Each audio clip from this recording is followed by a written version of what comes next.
Well, hello, everyone.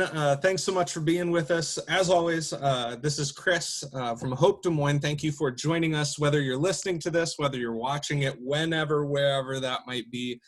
We have with us today somebody that a lot of you probably already know, Mr. Mark Brandt, here from mostly you office out of West Des Moines, but you're kind of everywhere. But Mark, for people who maybe are not as familiar with you, why don't you introduce yourself? Yeah, Mark Brandt, been on staff now 21 years. Most of that time in the early years was spent in student ministry until I figured out I wasn't cool anymore, which nobody bothered to tell me for like 10 years. And so I transitioned from that about, gosh, it's been 6 years ago now, into kind of some social media pieces for Hope while I still was, had a foot in student ministry while we transitioned that piece of our outreach.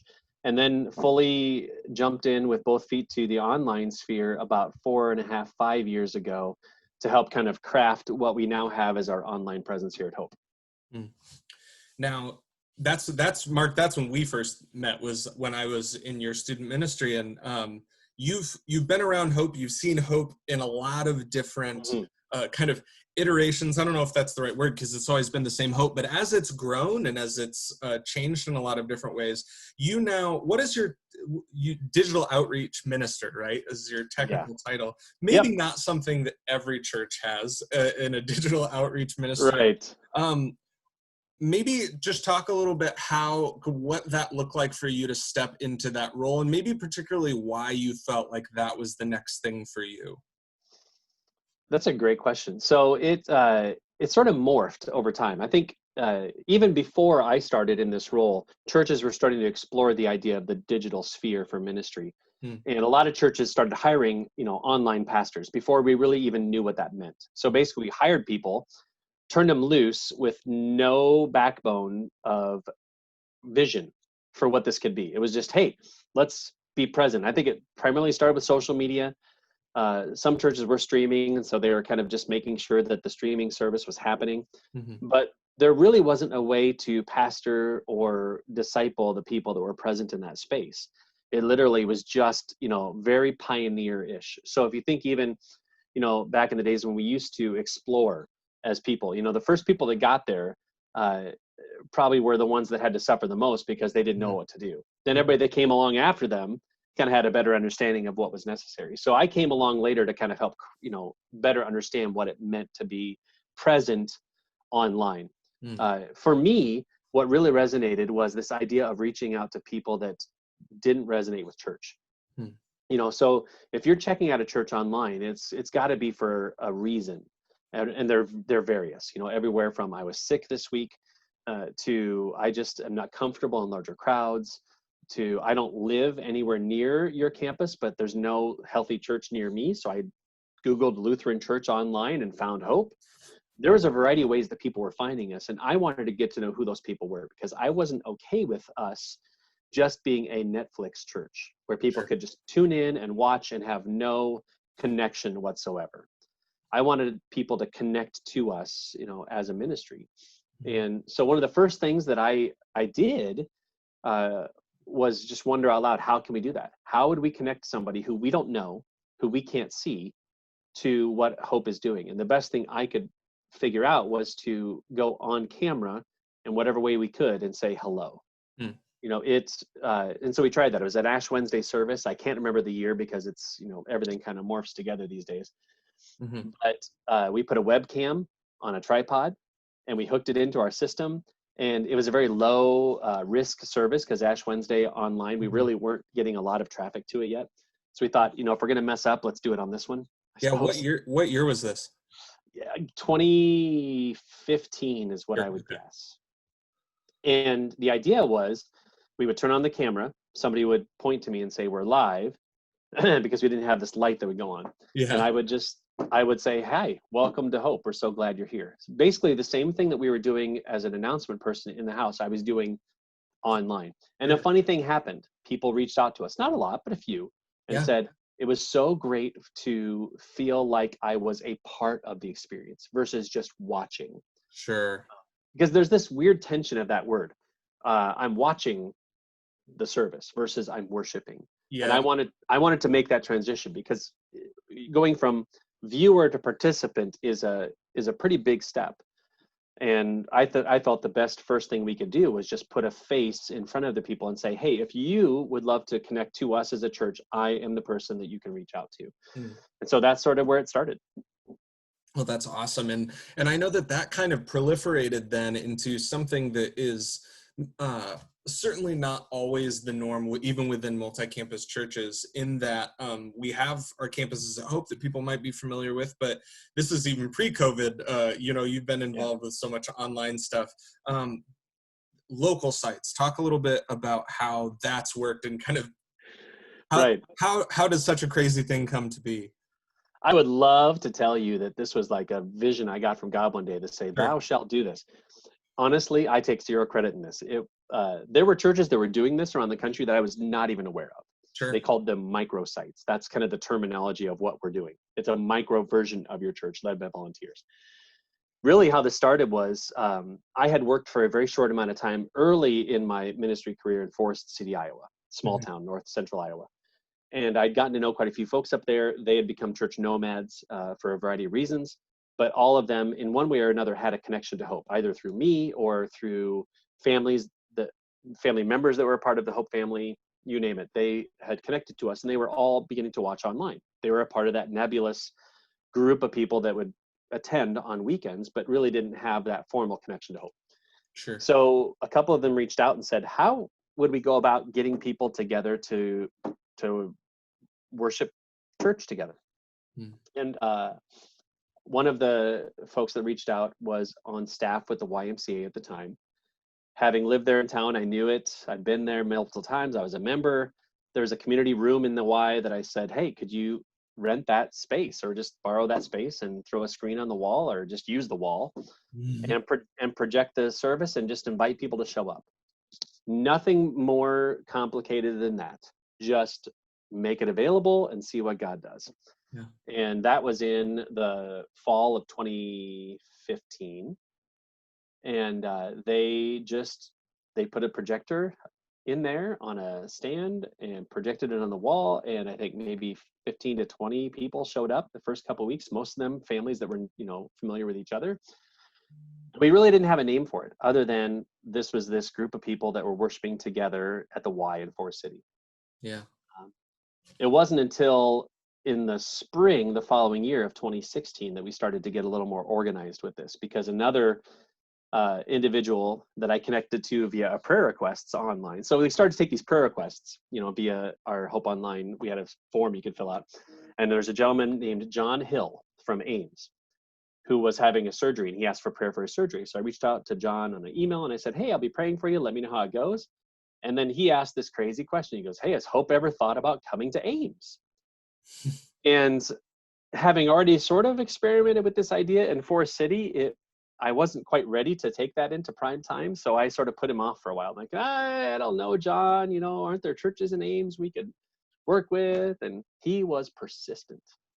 I mean, you talk about like the persistent widow story from scripture. This was John Hill, and he just kept pushing and kept pushing.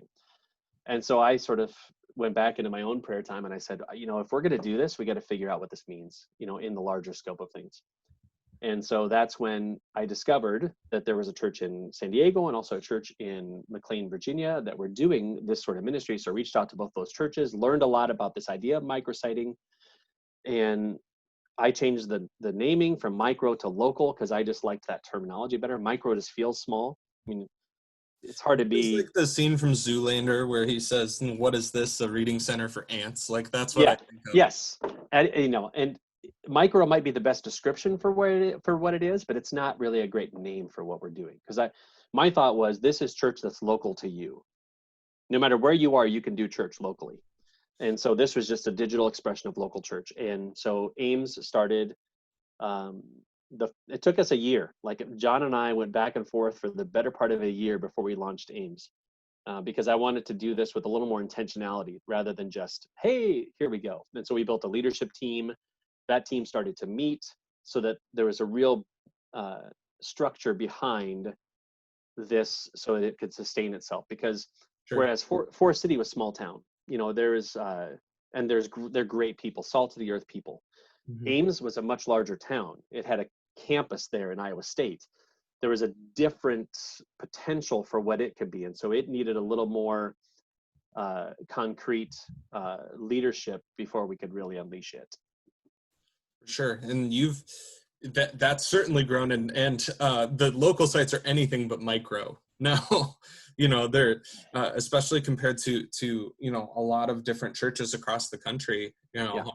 Our local sites are operating as small churches in their own right. And now there are local sites now. There's one in Iowa City, I know. Yep.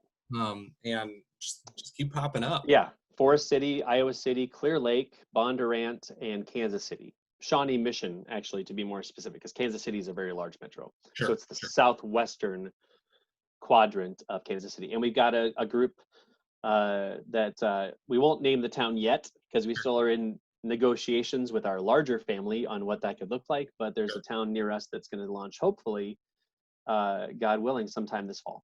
That's awesome. Yeah. That's awesome. And now you have seen all of this occur over a certain amount of time. You've been at Hope for a while, and you've worked with youth, and then kind of moving into the internet sphere as far as everybody watching. This specifically is for young adults, people in their 20s and 30s. We're talking specifically about millennials and Gen Z. And as kind of a person firmly in the middle of the millennial type of age range, like, we as well as Gen Z are known as the internet generation. And you've kind of seen my generation come in, grow up, all of that kind of stuff. And now, Lord help the world, we're like in the working world and leading things now. How have you seen the internet? Because I remember when I came to Power Life, the big important thing, Mark, was what was your MySpace layout? So how have you seen the internet becoming an increasingly important part of ministry kind of as time has gone on here in the 21st century? So another way to look at this generation that's coming up is that, this is a generation that has grown up with a device in their hand. It's something that is not foreign to any kid that's grown up, after 1991, 92. 91, 92 is when the bag phones were kind of a thing. You could plug it into your car and you could make a phone call, and it was crazy and off the wall and like, whoa, what is this that we're doing? Well, now, the discussion is, well, at what age does a kid get a phone? Yeah. It's not a question of, could you have a phone? It's when do you get your phone? And, so the idea that we're not embracing digital should be just crazy as a church. We should be thinking about ways to unleash, what God is doing in the digital sphere. And what better way to do that than to embrace the idea that the digital natives, the folks that are growing up in this digitally, advanced technology age, should be the ones present and leading the charge. I'm on the far side of 47 now.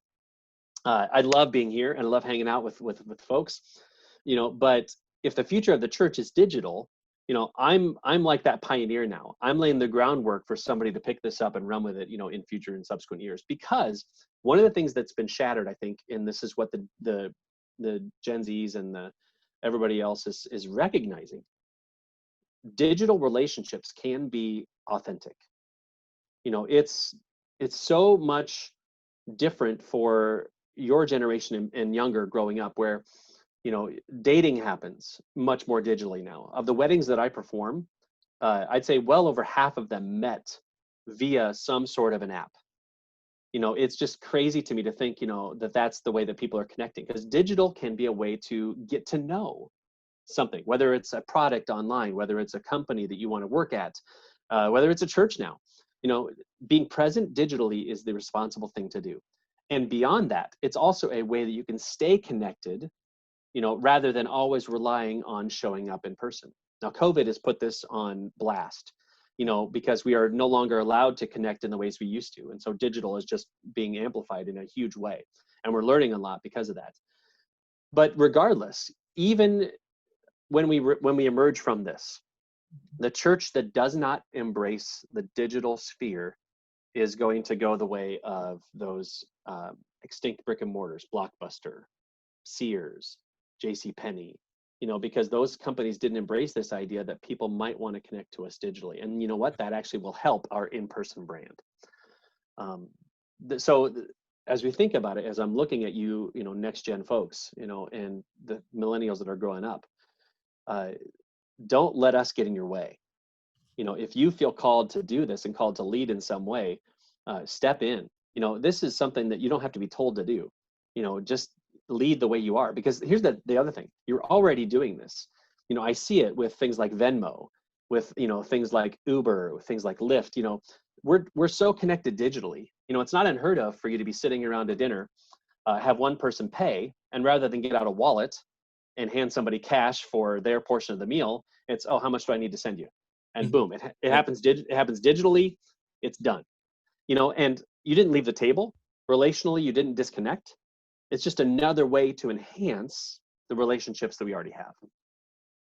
That was a long-winded way to get to where I think you asked, but I hope. No, that's great. No, that's great. And I think you mentioned COVID then putting everything kind of on blast, kind of, it's the amplifier.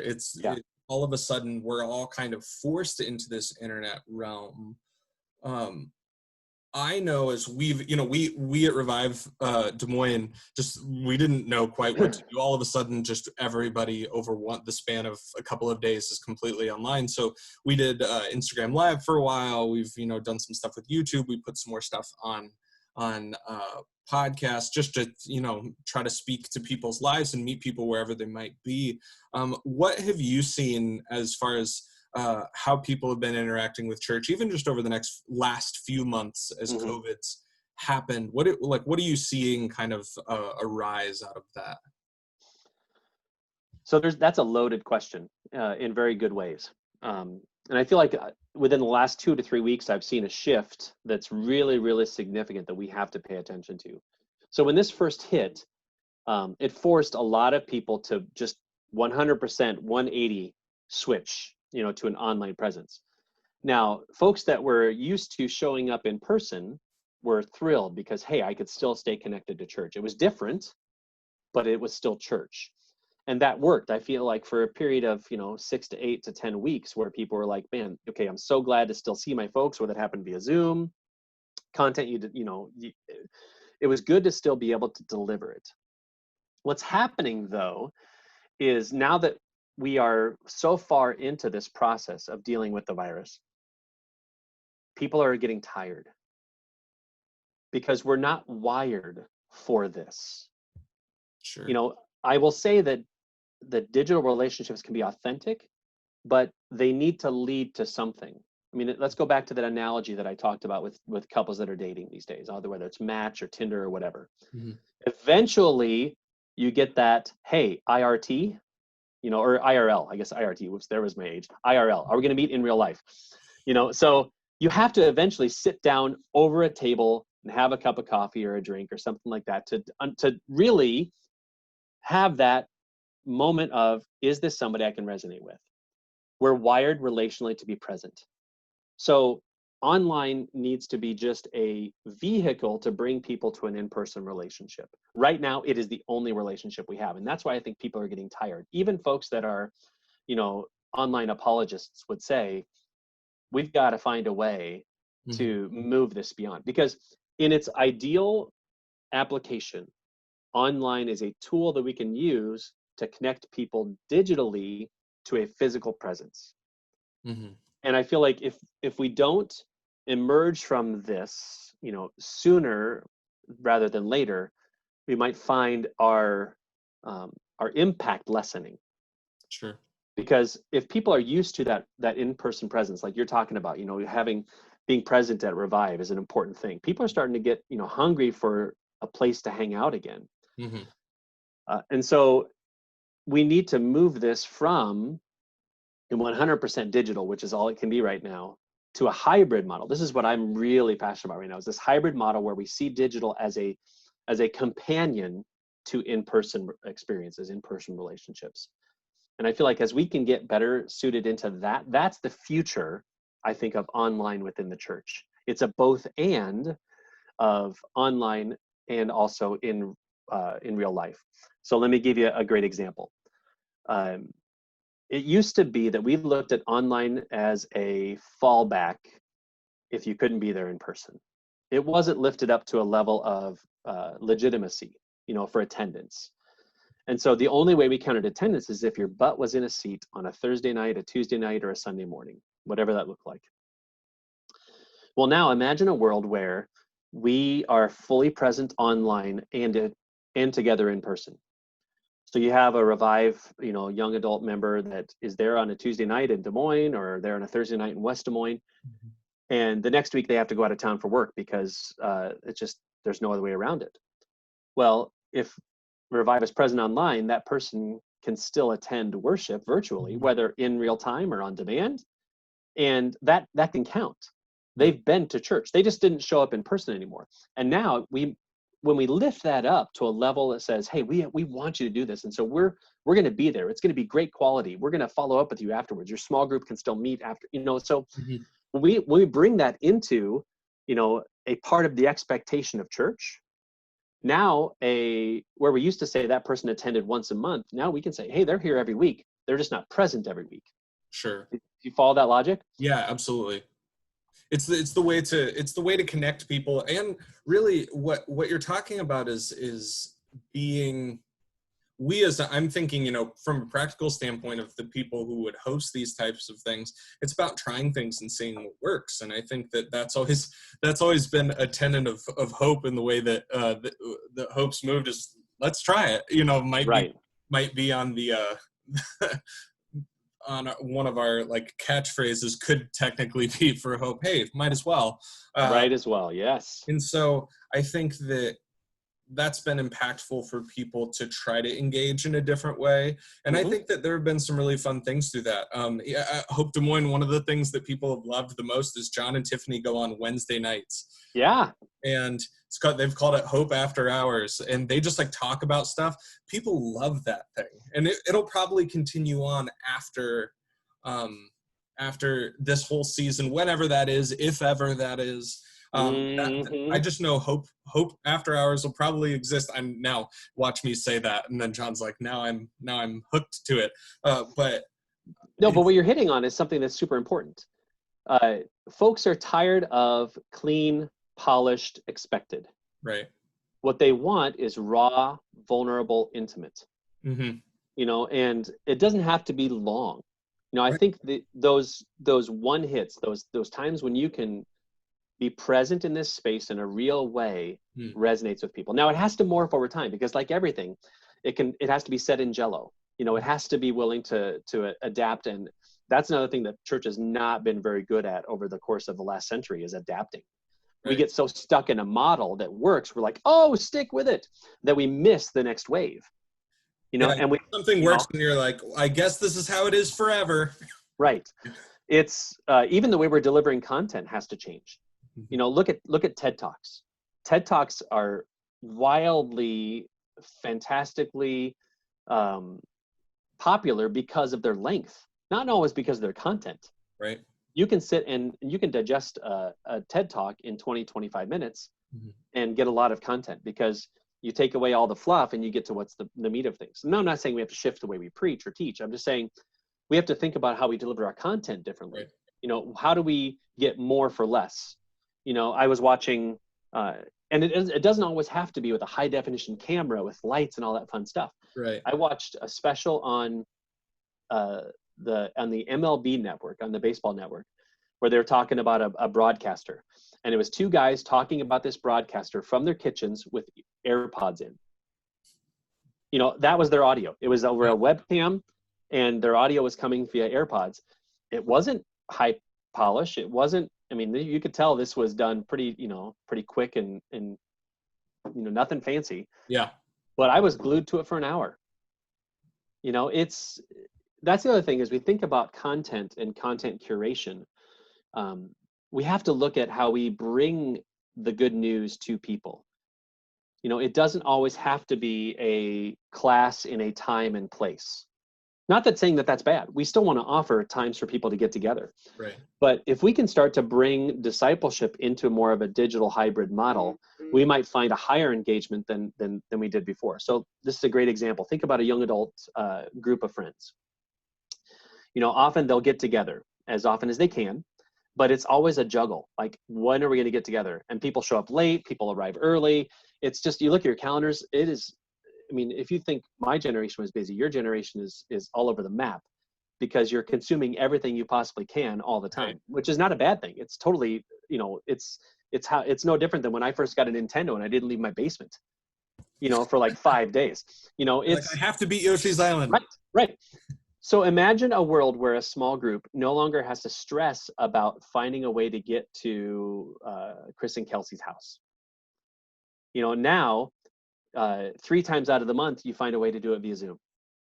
After everybody gets home at night, they're tired after work. Hey, we can throw on our computer and hang out for from 9 to 9:30, 9 to 9:45, and do group study. Actually get after the meat of what you really want to do as a small group.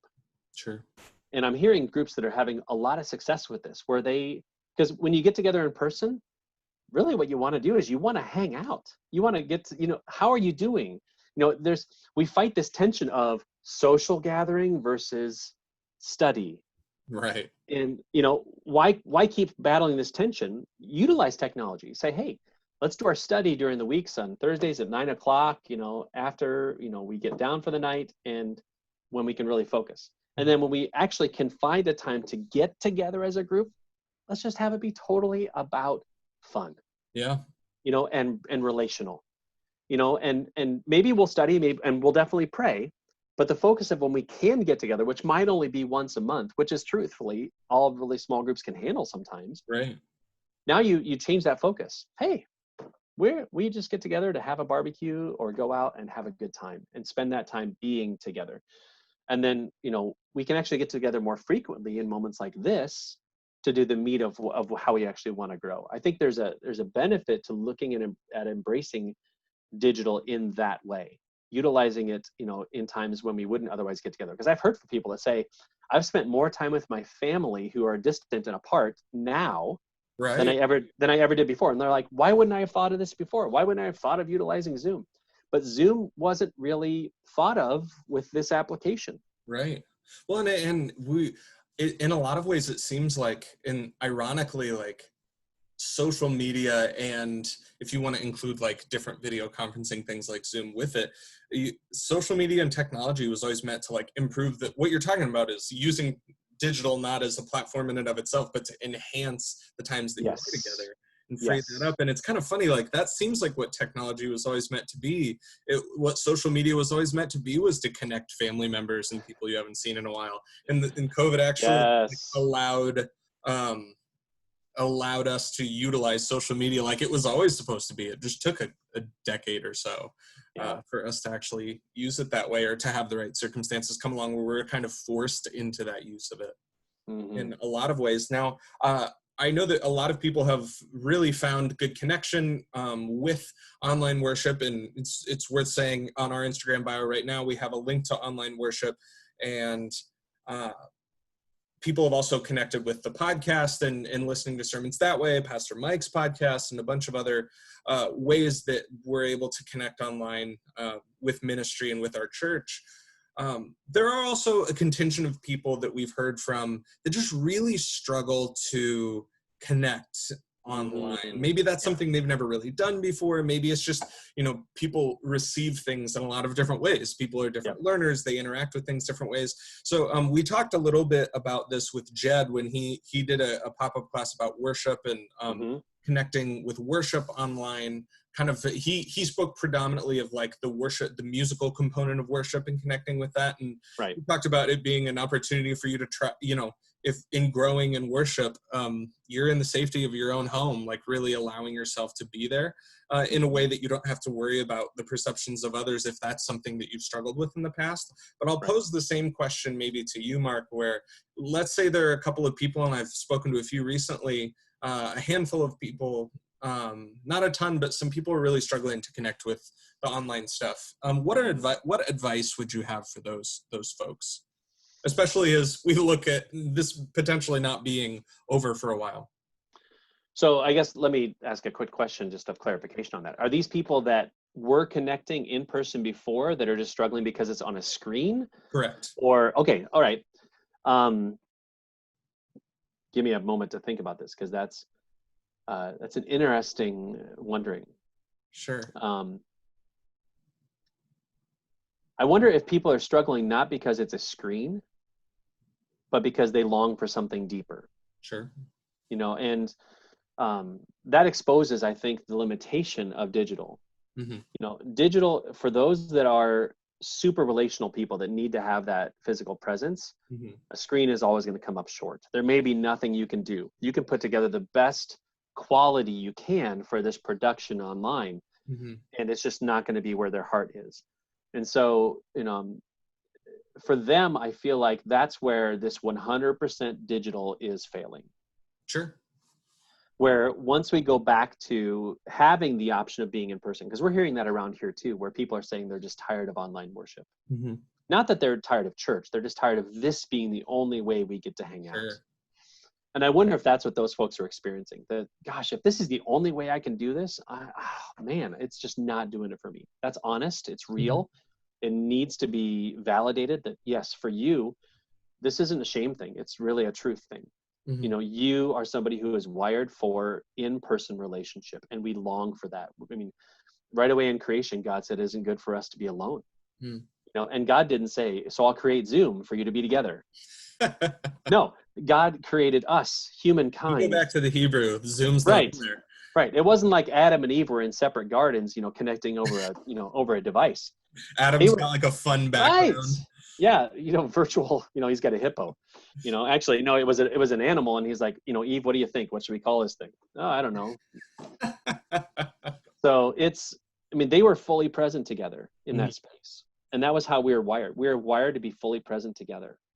And until such time as we can trust that again, I feel like the screen is going to be a struggle. Now, what I hope for in that person is that when we are able to go back to being fully present, that they would be able to see that screen as a way to be a companion, like we talked about before.